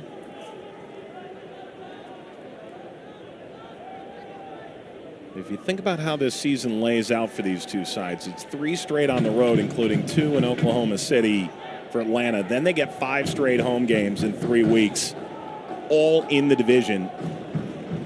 That's going to be a huge stretch for them. For Louisville, they're so backloaded in September and October, midweek games. This game against Atlanta, no opening game is a must-win, but it does feel like there's a little added pressure with 2 weeks off following this, and maybe the couple of toughest teams you're going to see in the first half of the season. Camden didn't get a touch to that. This could be a really vital point, or we'll likely assumed 3 coming into the night. McLaughlin. Just a tug on Allen. And Tosh, watch out, he is on a yellow. Tosh is saying that's a dive. This may be his last warning. He gets his hand on him for sure. If you're Sean Tosh, this is one right in front of the referee. Better safe than sorry in this situation.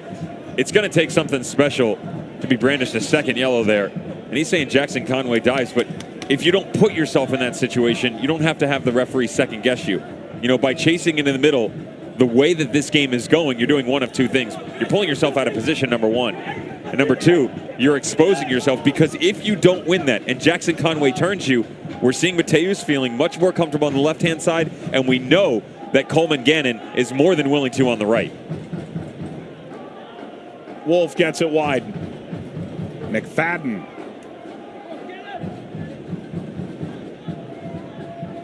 Lamb started to peel away. Allen. Wiley. Gets by McLaughlin. Wiley. There's Hubbard. The first of 18 nationally televised regular season games airs Friday, April 30th on ESPN2. A budding rivalry writes a new chapter. One of the USL Championship's newest venues, Phoenix Rising FC, welcomes San Diego Loyal SC, 10 p.m. Eastern. Phoenix, San Diego, ESPN2, Friday, April 30th at 10 p.m. Eastern. Last year, San Diego walked off the field. A player from Phoenix accused of using a homophobic slur. He remains suspended for the first 2 games of this campaign. And both Colin Martin and Landon Donovan, both quite outspoken after the fact. And so those 2 sides collide just a week into the season. There'll be a lot of eyes on that game for the quality of play, but also one of the really painful moments of 2021. Service here goes winding through. Cut back toward the penalty spot. Didn't quite reach Conway.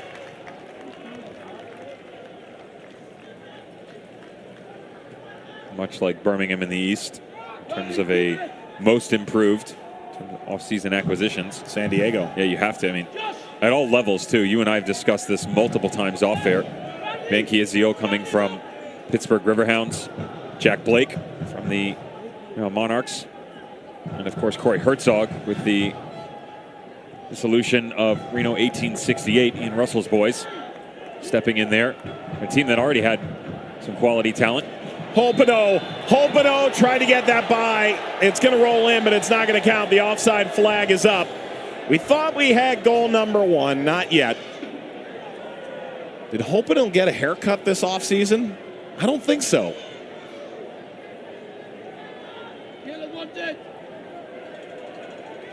Devin, you and I both got, our standard hairdos. Holpino's just letting it grow out. Well, that's one of the ones you let everything else go, and you just tell the boys in the dressing room, you grab your own clippers and say, guys, a little uptown fade before we hit the town. Let's go. Masoso's put under pressure by Wolf. That's simple there for Louisville, weaving it in and out of this midfield pocket.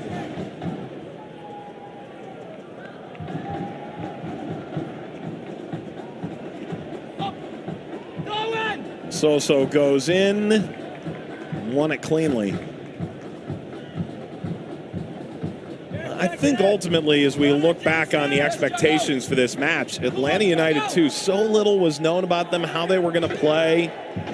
Led ahead by Jimenez. McLaughlin careens off of Camden and put out by McFadden. I think it would be easy to say, what's wrong with Louisville? I think Atlanta's come here and really played their game quite well. Yeah, they've done well for themselves for sure. And I actually think they look a totally different team since the opening 15 minutes. And I'm not even talking about Louisville's play, Mike. I just think they've become more comfortable in the environment. You know, there's a lot of noise here. The fans, raucous and rowdy are terms that are usually thrown around. Notice the pitch is also drying up a little bit. Not as many slips that we've seen, and that confidence breeding for Atlanta United. Their press defensively has been great. It's really caused frustration in the back line of Louisville to play out. Jimenez, Del Piccolo! The first goal of the championship season belongs to the Louisville captain. Louisville leads at Lynn Family Stadium.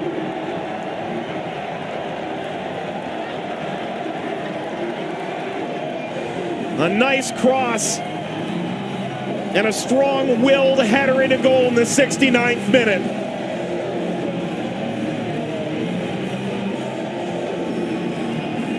And sometimes when it's not going your way, you dig down deep and just push yourself to another level. Captain Fantastic, Paolo Del Piccolo, just rips this off the ceiling and throws it into the bottom corner. Mike, you talked about his willingness to be the guy in that 2018 run. Injuries push him off, 19 and 20. Almost loses his place in this team to the point that now he's irreplaceable. You cannot go a conversation without Louisville City without talking that man, Paolo Del Piccolo. Brad Estes said about bringing James O'Connor back, it was guys like Del Piccolo and the hardworking blue-collar organization-first mentality was the reason that O'Connor came back. That's exactly why right there. When you can't put the pieces together, your captain rises up and does it for you. That goal presented by Kentucky Lottery, fueling imagination, funding education, the Kentucky Lottery. Tanner Wolf's night is over. Philip Goodrum has replaced him for ATL UTD2. 20 minutes to go, and Atlanta concedes on a great set-piece service, the first assist for Oscar Jimenez, who only had 2 a year ago. And Goodrum, 16 appearances a year ago, bagged a couple of goals. Tyler Gibson came on for Napo Masoso after the goal as well. Sub brought to you by MHS Global, above and beyond. And this current confrontation has gone above and beyond between Holpino and McFadden.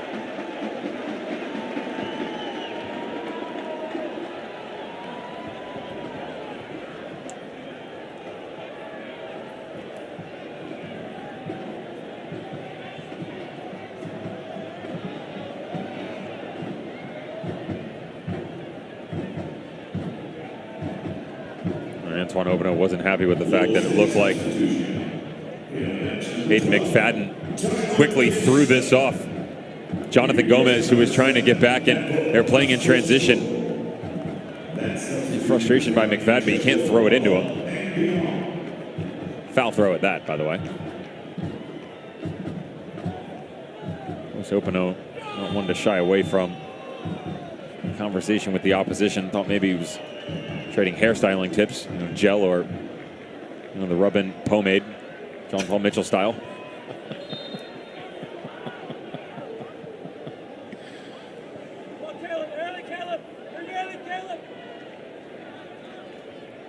If the tweet's rolling fast enough, I'm going to let Devin dress me for the opening ESPN 2 game. I got you. Phoenix and San Diego. Man. Let's go.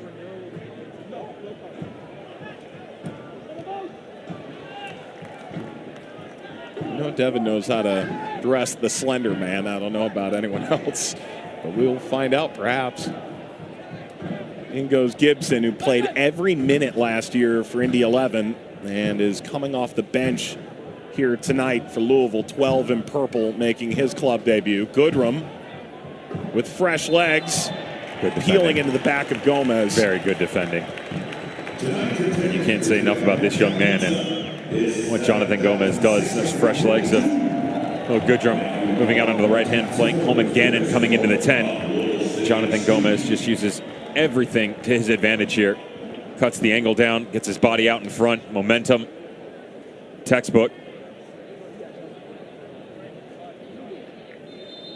By the way, they just announced a new club record attendance for this venue. Last year, it was about a third capacity. This year, it's 50%. So they'll set that record time and time again.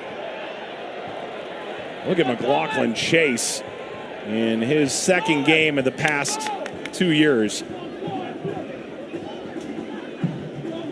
Over 7,000 here today after the governor adjusted the rules as it relates to COVID-19.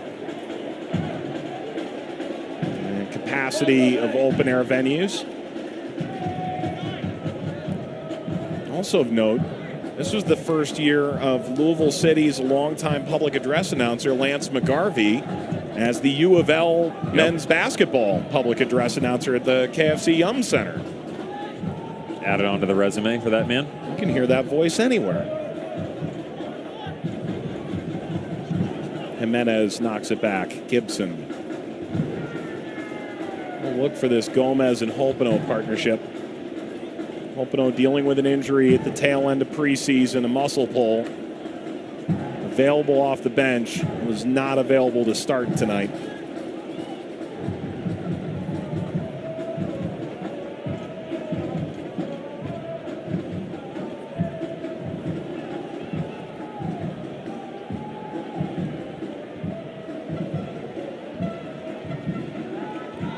Good interchange here, and it leads to Lancaster.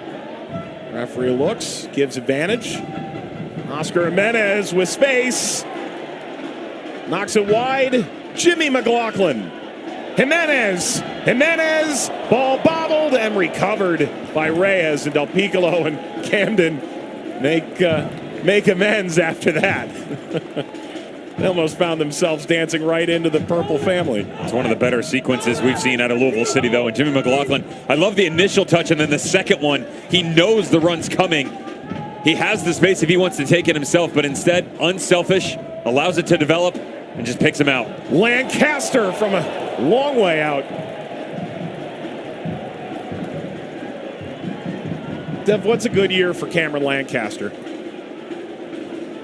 26 goals in 2018. Is that greedy on my end? That's a historic year. 32 games. Yeah. He had 11 last year in 16. It was in 16, yeah. John Hackworth is definitely looking for 15 plus. I think he's going to be a good year. A great year is 20 plus goals again. Yeah. They expect nothing less than 15, though. And to be fair, coming in, if you look at the rest of this team, they're going to need that as well. You don't know what Jimmy McLaughlin is going to bring to you. You're going to pull a couple out of midfield. You know, the fact that Corbin Bone was able to pick off 6 last year, that's out of character for him, so to say, considering that in 3 seasons, 4 if you include the inaugural year for FC Cincinnati and MLS, he's got 16 goals, so right around 4 a year, jumps to 6. Needs some help up top. Driven ball forward. There's Bone. Completes the clearance. And the offside flag was up. Fans head to Twitter to vote on tonight's Dr. Mark Lennon Associates Man of the Match. Poll open the next few minutes. Vote now, twitter.com/Lou City.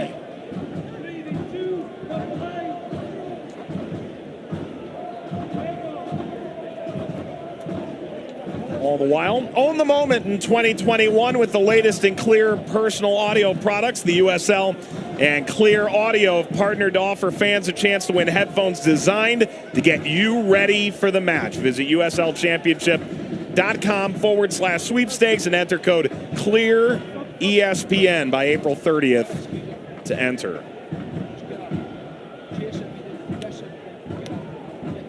How many times do I need to say that, Dev, to get a set of my own? Couldn't hear you. Didn't have my Clear headphones on. No, you did not. No. You just saw up on the board Joaquin Rivas in the 29th minute. FC Tulsa leads the Black Gold Derby. FC Tulsa up 1-0 against OKC. Alex Garuba comes on, replaces Mateus for Atlanta. Sub brought to you by MHS Global.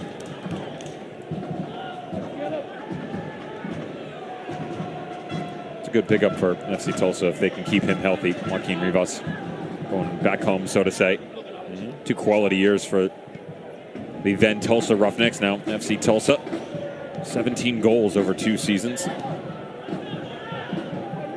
Is it fair to say most everybody is sleeping on FC Tulsa this year? I think we know better.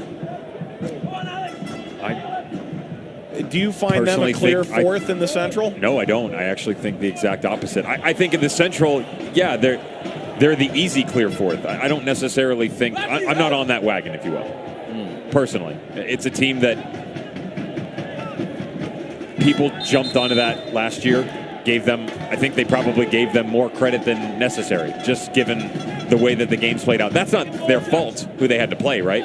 You know, we were all grateful, we should say, that we were able to get a season in, and they couldn't control who was in their group. But, you know, duking it out against some of the teams that were in there.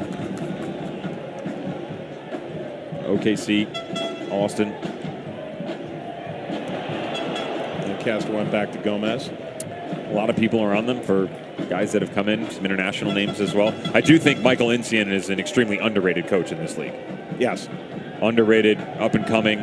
You and I get a chance to talk to every coach in the league, and he's just got a very down-to-earth approach to him, but also you can tell the wheels are always turning. He moves me. You know, it's one of those things that every time you get on the phone with him, you know, you speak with him, whatever it may be, there's a new idea, a new conversation, something that you turn your head and go, wow, didn't know that, or didn't see that coming. Something along those lines. I have a lot of respect for him. 80th minute, Louisville 1, Atlanta United 2-0. Yes, Alex. Yes, Alex. Yes. Come on. Tosh wiping this back across. Suwahi.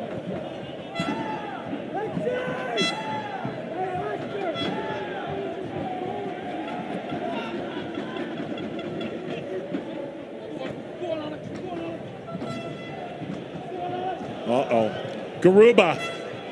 Here comes Alex Garuba laying this back. Off the turn, Conway tried to lay that down for Allen.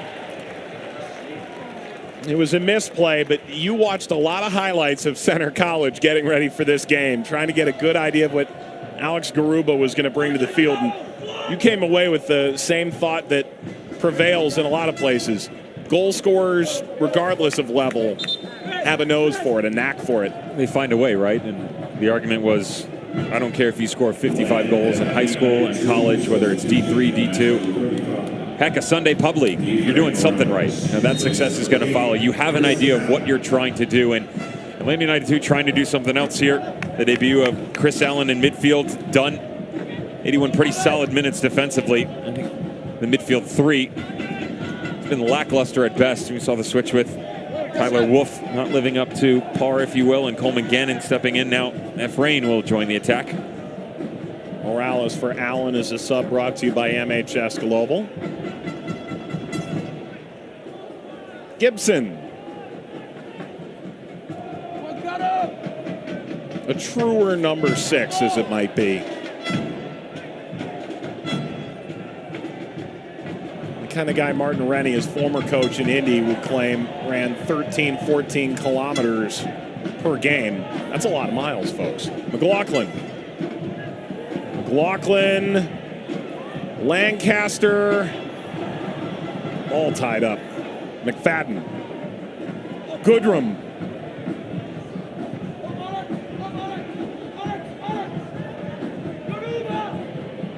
Leading ball into the penalty area, trouble.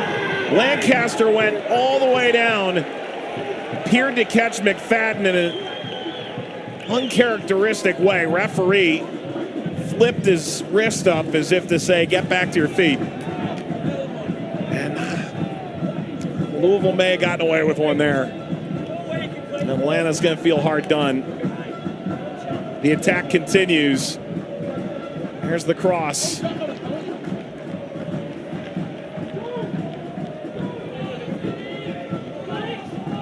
Wiley. This is an Atlanta team that at the USL Championship level has struggled to find really any success. 14th in the East their first 2 years in a full Eastern Conference table. 4th of 4 in their group last year. The Five Stripes managed to pick out, however, 12 academy players, place them into pro rosters in that time. Dividends are there, but they haven't shown on the field. Trying to avoid a season opening loss tonight.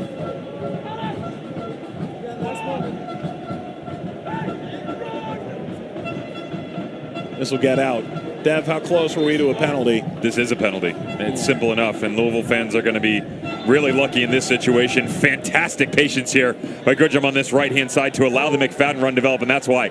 In from behind, there's enough there. 100% right in front of the referee. All due respect to Cameron Lancaster. It's a forearm shove on the back numbers. You can't get this decision any more wrong.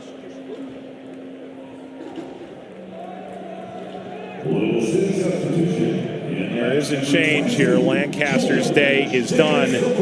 We only saw George Davis IV twice. With 250-plus appearances now in the USL Championship for George Davis IV. No one's played in more games in this league's modern history. He's also now the team administrator as part of his new contract as he prepares for what life after soccer will look like. Thoughts on Lancaster's performance last play notwithstanding? Looked like he's coming out of preseason. I think a lot of the guys do right now for Louisville. They look shook. Probably felt like they should have been a little bit further down the track than they are right now in comparison to Atlanta United too, but that'll come with time. Put himself in some good moments. And you could tell that a couple of turns that he had didn't feel truly comfortable over the ball. Ball launched forward. Garuba in a foot race. Menez won that race. The sub, Davis for Lancaster, brought to you by MHS Global, above and beyond. That's the third sub window used by Louisville, so it appears Pat McMahon and Joshua Winder will not feature tonight unless there were to be a head injury. That's a new rule across all areas of the U.S. pyramid, male and female, for this year. 2 potential concussion substitutions.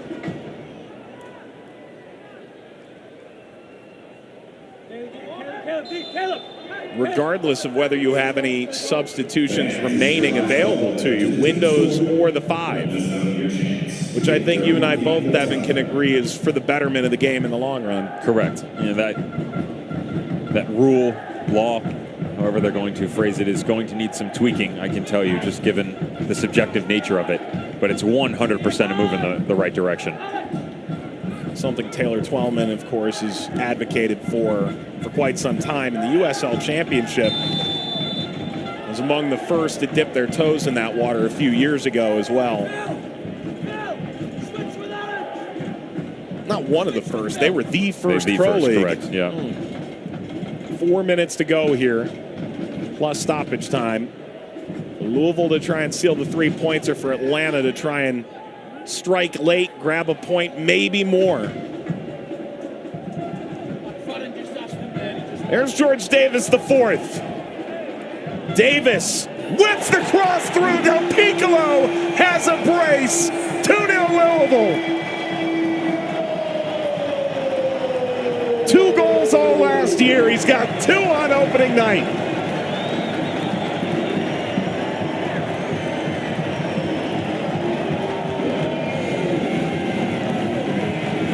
The old guard just plunges right through everything. Paolo Del Piccolo opened the account in the 69th minute off that magnificent ball from Oscar Jimenez. Father Time not slowing down. George Davis IV, great overlapping run. Watch his head up the entire time. Kids at home, check the eyes. Surveying everybody, where are my options? Got Jimmy McLaughlin on the back post, and Del Piccolo cheekily comes to the inside shoulder. The back line can't pick up the runners. 2 weeks shy of his 34th birthday. George Davis IV just serving up sauce left and right in front of goal, and Del Piccolo finishes it off. That goal is presented by Kentucky Lottery, fueling imagination, funding education. The Kentucky Lottery. Career appearance in the championship, number 234 for George Davis IV. Tonight he eclipses 15,550 minutes. He's the only player to feature in all 11 seasons of the USL Championship. 2 goals for Del Piccolo, an assist for George Davis, and an assist for Oscar Jimenez tonight. Definitely hasn't been the prettiest, but this place is rocking now. Capacity or not. The Morados, the Coopers, even the new bunch. Louisville Ledgehogs coming in. Todd Lanham and the Lou Guru leading that group, section 121. You and I have had the fortunate experience of getting to hang out with most of them firsthand. Championship finals. Championship final, yeah. Podcasts and the like.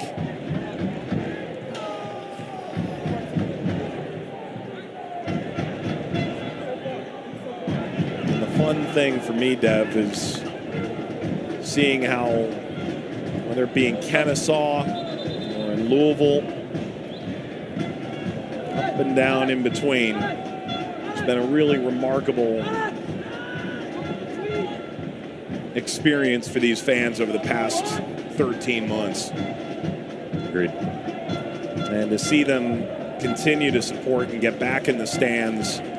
For some, it'll be their first time in well over a year, especially out on the West Coast, seeing their team in person. For Louisville, they had fans from day one, but 7,500 plus tonight is a new venue record. Stadium that holds just over 15,000. Good work by Hopino, and he'll try and eat up some time at the end line. Wow. Free kick. Heck of a challenge here by Riley Canham. Antoine Hopino, great job down in the corner to kill some clock off. Whether it be Lynn Family Stadium or to the Northeast, down to Ricardo da Silva, Miami FC, to the West Coast. Phoenix Rising, New Did, San Diego Loyal, doing well for themselves. The opportunity to continue to add fans.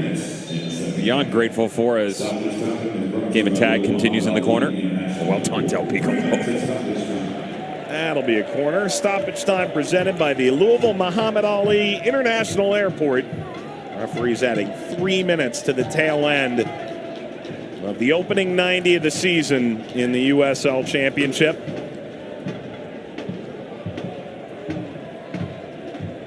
Pause the delivery. Davis IV can't do anything more with that, and Atlanta begins their last gasp to try and get something here late.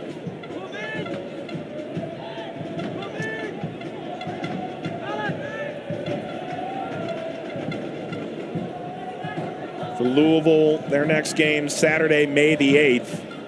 And there's not a soul in Louisville cares for this team. I would dare to say most fans in this league should be watching, because it's against that vastly improved on paper Birmingham Legion side. And knowing how scouting works, I would think Tommy Sohn probably will be listening to this at some point. He and Jay Heaps have done a wonderful job. They're already in the engine room with the video on repeat, picking out exactly where they're going to attack. Sure, sure.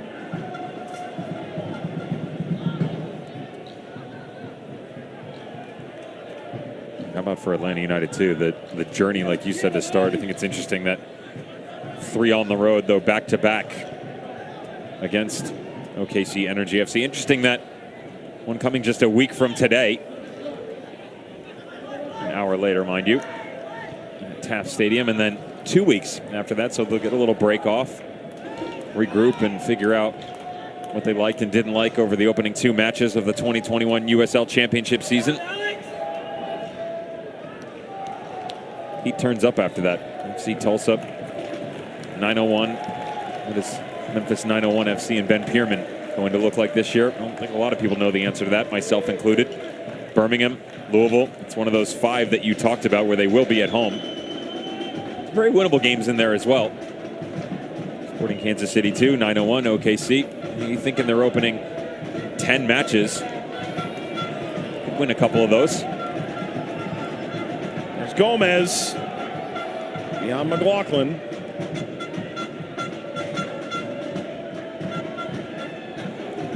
Louisville turn the lights out once more.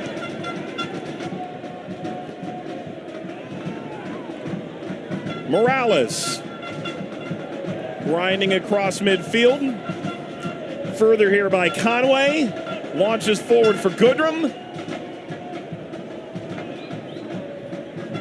And this should take us to the end of the night. The full-time whistle. First 2 goals, first 3 points. This USL Championship season belonged to Louisville City.